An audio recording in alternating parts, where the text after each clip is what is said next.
Assalamualaikum warahmatullahi wabarakatuh. Kembali lagi kawan di channel catur kesayangan kalian, Legenda Catur Dunia.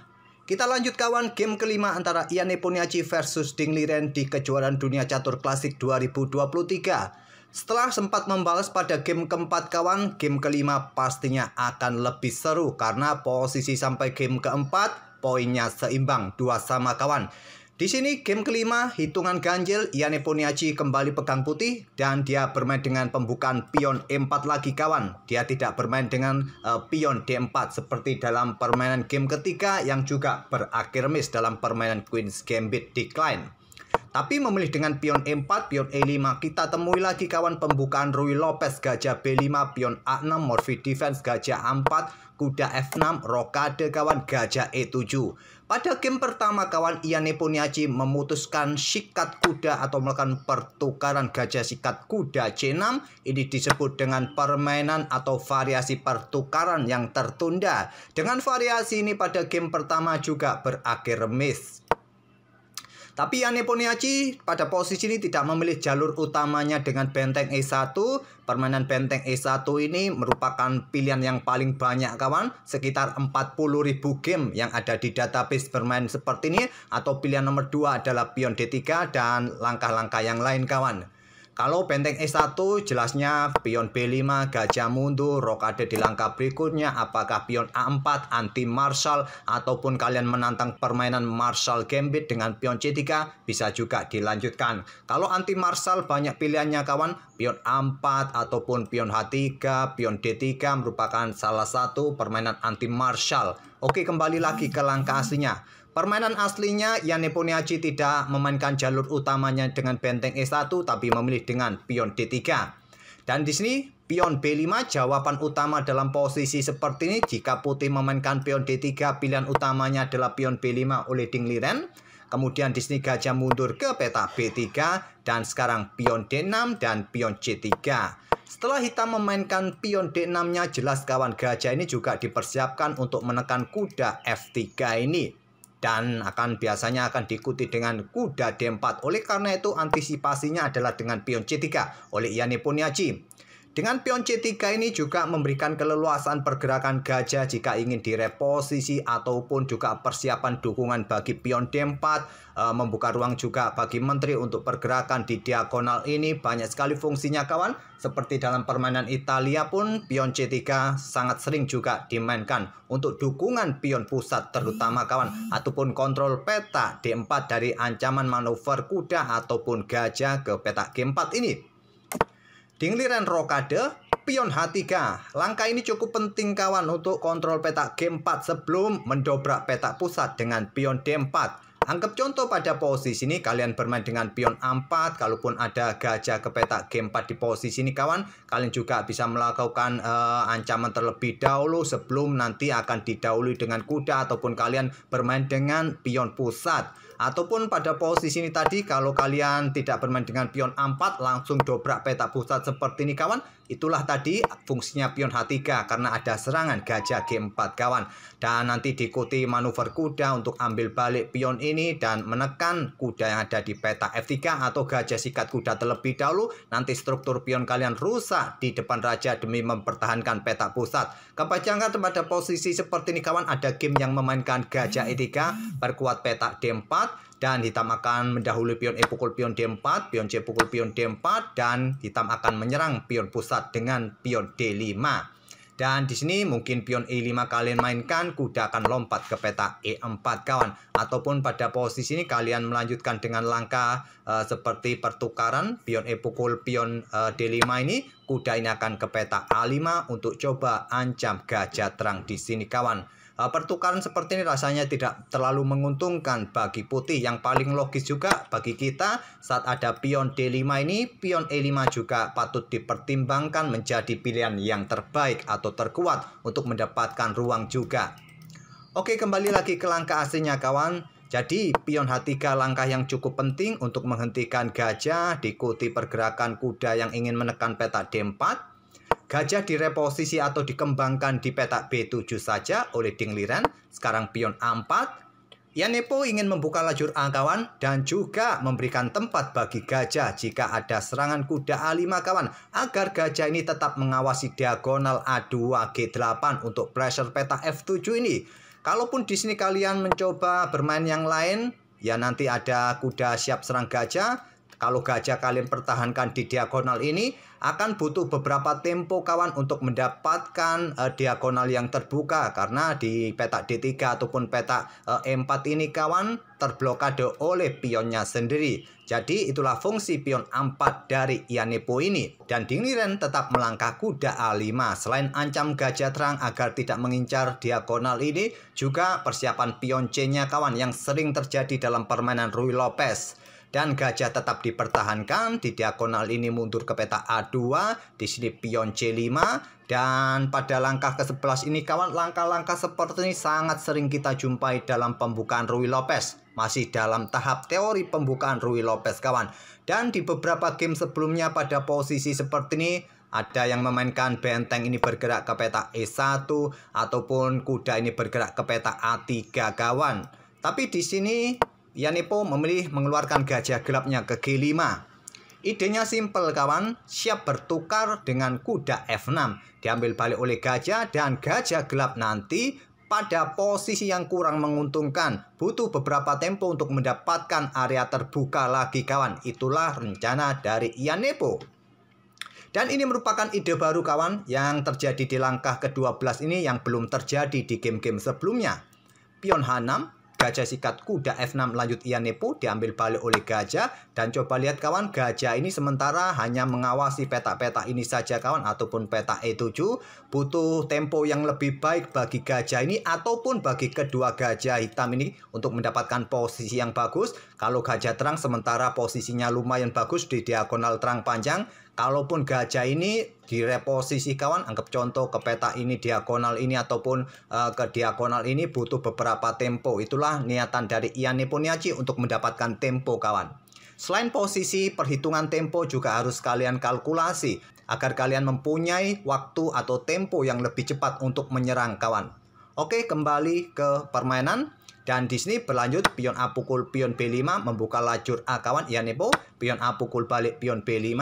Kuda B berkembang ke D2 dan kuda kembali ke C6. Di sini gajah D5. Lanjut Yanepo membuka tantangan pertukaran benteng ataupun Yanepo sekali lagi kawan ingin mencoba mengeliminasi salah satu gajah hitam yaitu gajah terang dengan pertukaran sesama gajah terang jika kuda ini pindah kawan. Agar nanti hitam juga tidak mempunyai kekuatan gajah terang dan peta penting peta D5 akan dimiliki oleh Yanepo. Benteng siap direposisi memberikan jalan bagi kudanya, kuda siap bergerak ke peta E3, awasi peta F5 ataupun peta D5 nanti. Dan hitam akan mempunyai masalah pada pion D-nya, pion menggantung. Jika kuda pindah, itulah rencana Yanepo terlebih dahulu pertukaran gajah terang target berikutnya. Dingliren meladeni pertukaran benteng terlebih dahulu, benteng pukul benteng A1 diambil balik oleh menteri. Menteri D7 lanjut Dingliren kawan, persiapan bentengnya mungkin ingin menguasai lajur A di sini nanti. Benteng E1, benteng A8, menteri bergeser ke D1 kawan untuk mencari posisi yang bagus. Nanti kalau ingin keluar bersama gajah tekan peta F7 ataupun keluar lewat diagonal terang ini kawan ke peta G4 setelah kudanya ini bergerak nanti kita lihat saja. Dan akhirnya Dingliren mereposisi gajahnya mundur ke peta D8. Dan gajah ditarik mundur ini juga memberikan keleluasan bagi pion ini juga siap dimainkan.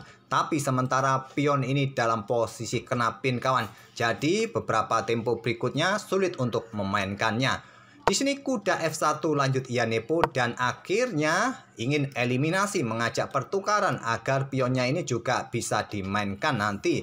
Kalau gajah ini dipertahankan kawan, anggap contoh mundur ke peta B3, maka hitam akan mempunyai kesempatan untuk bermain kuda ini siap manuver juga. Terlebih dahulu memang sulit kawan pada posisi ini hitam akan coba peta pusat. Jadi kemungkinan akan melakukan pergerakan kuda ini manuver sampai ke peta F4 ini kawan.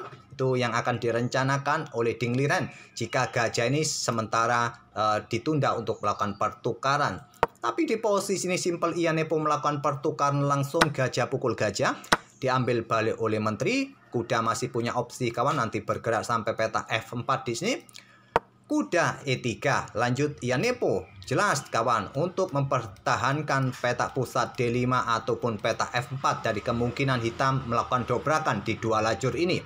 Gajah B6 melanjutkan rencana untuk mendapatkan diagonal yang lebih efektif kawan, gajah hitam ini. Dan di sini Yanepo memutuskan bermain dengan pion H4.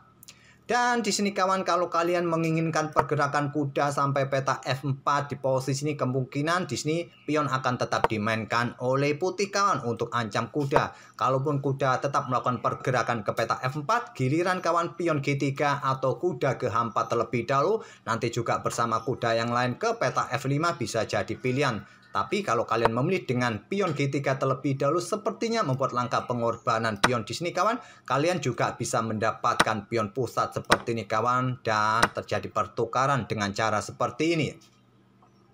Oke, kembali lagi ke langkahnya. Variasi ini tidak terjadi di game ini kawan. Tidak melangkah kuda ke peta G6 terlebih dahulu, tapi memilih menterinya ke peta C6 dari Ding Liren. Apakah Ding Liren ingin mendukung pionnya untuk bertarung di peta C4 untuk membuka kembali diagonal ini? Kita lihat saja kawan. Yanepo membalas dengan pion H5. Menghentikan manuver kuda ke G6 sampai peta F4. Menghentikan juga potensi pion G6. Dan pion C4 tetap dimainkan oleh Ding Liren. Membuka akses gajah gelapnya kembali. Menantang pertukaran pion, ditolak dengan pion D4. Seumpama putih melakukan pertukaran di peta C4 ini kawan, ada dua pilihan bagi hitam di posisi ini. Apakah bertukar perwira terlebih dahulu atau pion pukul pion? Sama saja kualitasnya nanti permainan kawan. Kalau kalian ingin menyetarakan kualitas perwira terlebih dahulu agar nanti permainan hanya mendapatkan kuda versus kuda dengan keseimbangan perwira ini, kemungkinan permainan bisa berakhir remis.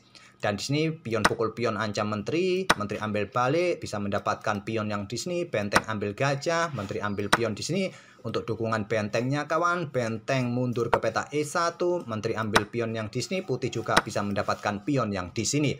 Dan permainan kualitasnya cukup seimbang kawan, simetris, bahkan posisi pion, posisi kuda pun, dan permainan kemungkinan akan berakhir remis dengan permainan seperti ini. Merasa tidak menguntungkan melakukan pertukaran di peta C4, Yanepo mendorong pion D4-nya saja kawan. Masih berharap ingin menang karena dia pegang putih. Pion E pukul pion D4 diambil balik menggunakan kuda. Kalau menggunakan pion ada potensi salah satu pion hitam ini bisa lolos, bisa merepotkan. Tapi kompensasi yang didapatkan oleh putih mempunyai kontrol yang solid juga dengan dua pionnya ini kawan. Tapi kurang bagus, coba lihat salah satu pion ini perhitungannya juga masih bisa lolos. Memilih dengan ambil balik menggunakan kuda, menteri C5 untuk dukungan pionnya apakah nanti ataupun juga tetap mengawasi pion H5 ini. Menteri putih keluar dengan dukungan kudanya nanti kawan untuk memberikan ancaman skakmat. Menteri ke E5 dan kuda F3 terlebih dahulu untuk ancam menteri karena potensi kehilangan satu pion di sini kawan. Kuda ke F3 dengan tempo ancam menteri. Menteri mundur ke E6 menantang pertukaran, ditolak. Blokade di F5 menantang pertukaran kuda kawan, diambil oleh Ding Liren. Kuda pukul kuda F5 diambil balik oleh pion, discover double attack di sini. Dan di sini Stockfish menyarankan menteri ini bergerak mundur ke peta D7 saja. Untuk dukungan benteng kalau ingin menantang pertukaran, mungkin menteri akan keluar untuk menjaga menguasai lajur E di sini. Pion D5 siap dimainkan untuk antisipasi juga terhadap benteng yang ada di belakang kawan. Oke, kembali lagi ke langkah aslinya, tapi Ding Liren memilih peta F6 bagi menterinya. Dan ini dimanfaatkan oleh Yanepo untuk menguasai lajur E. Menterinya bergeser ke E4, ancam benteng. Sudah tidak bisa lagi blokade dengan pion D5 kawan, karena tidak ada dukungan. Benteng bergeser ke peta B8 dan di sini benteng diangkat naik ke peta E2. Langkah yang cukup penting kawan, langkah bertahan sementara waktu oleh Yanepo. Pertahankan peta F2-nya dari potensi gajah ini kawan, ataupun pertahankan peta B2-nya karena ada potensi pion B4 siap dimainkan juga oleh hitam. Gajah direposisi ke C5, membuka akses bagi benteng. Pertarungan di peta B4 nanti kawan, berkoneksi juga dengan pionnya. Gajah ini cukup solid untuk sementara waktu.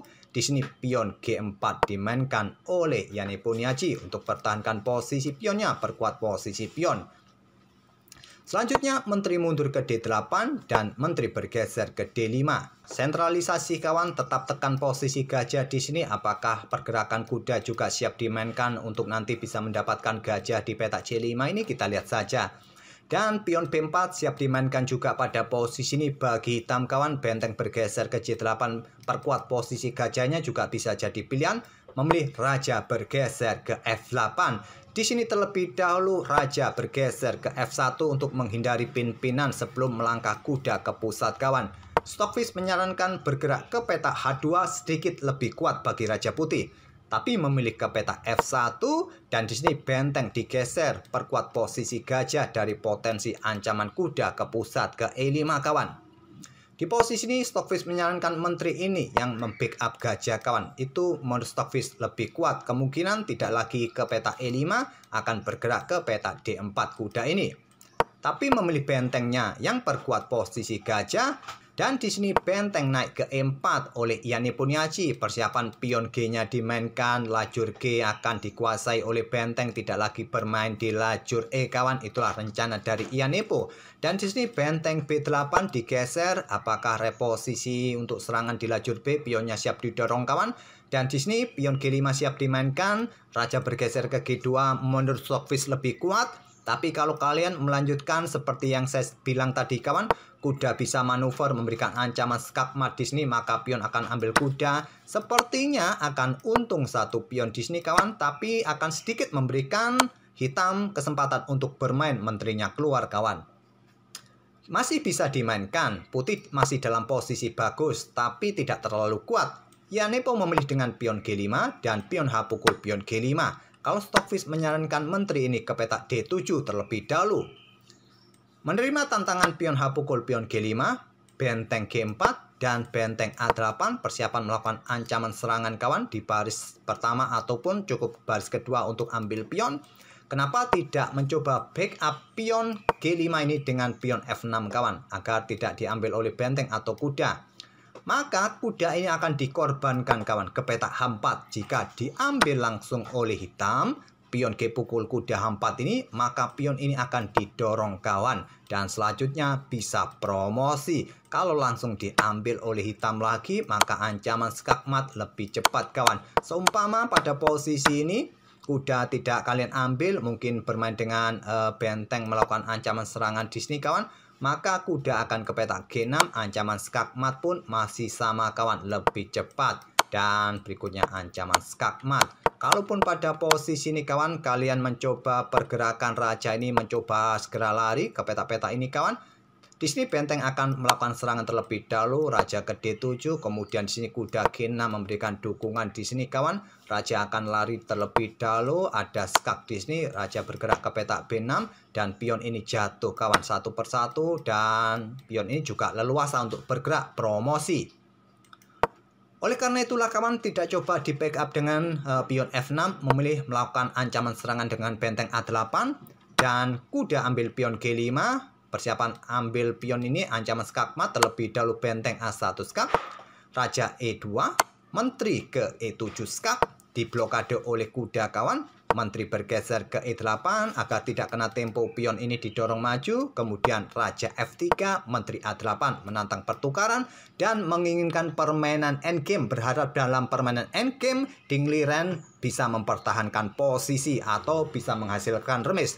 Di sini kawan kita sampai langkah ke-42, artinya beberapa langkah sebelumnya kontrol waktu kedua pemain sudah ditambah. Dan tantangan pertukaran menteri diterima oleh Iyane Poniachi, bermain dengan endgame kuda melawan gajah kawan. Salah klik, tidak kuda sikat gajah kawan, tapi bermain dengan pion F6. Ditolak dengan pion G6. Pion H pukul pion G6, pion F pukul pion G6 diambil balik oleh benteng. Kemudian benteng A2 ingin rebut pion B2. Di sini raja mulai bergerak ke G4, benteng ambil pion B2 dan di sini benteng bergeser ke H6. Di posisi langkah ke-48 ini Ding Liren menyerah. Ancamannya apa kawan? Ancamannya pion ini bisa promosi di langkah berikutnya. Anggap contoh di sini kalian ingin meloloskan pion kalian dengan pion B4, maka kuda ini akan bergerak ke petak G5. Awasi petak-petak ini bersama pion, ancaman skakmat satu langkah. Kalau raja ini bergeser kawan, maka pion siap didorong skak. raja bergeser lagi di sini ada benteng skak dan pion ini promosi. Ataupun melakukan pergerakan yang lain, raja ini bergerak ke peta ini, tetap kawan kuda akan lompat ke sini, mundur raja terserah kemana ke peta terang di sini, ancaman skak mat lebih cepat malahan, bergerak ke peta terang E8, pion siap didorong dan di sini benteng siap melakukan ancaman skak dan bergeser, pion ini bisa promosi dan seterusnya kawan. Sudah cukup membuat Dingliren menyerah di langkah ke-48.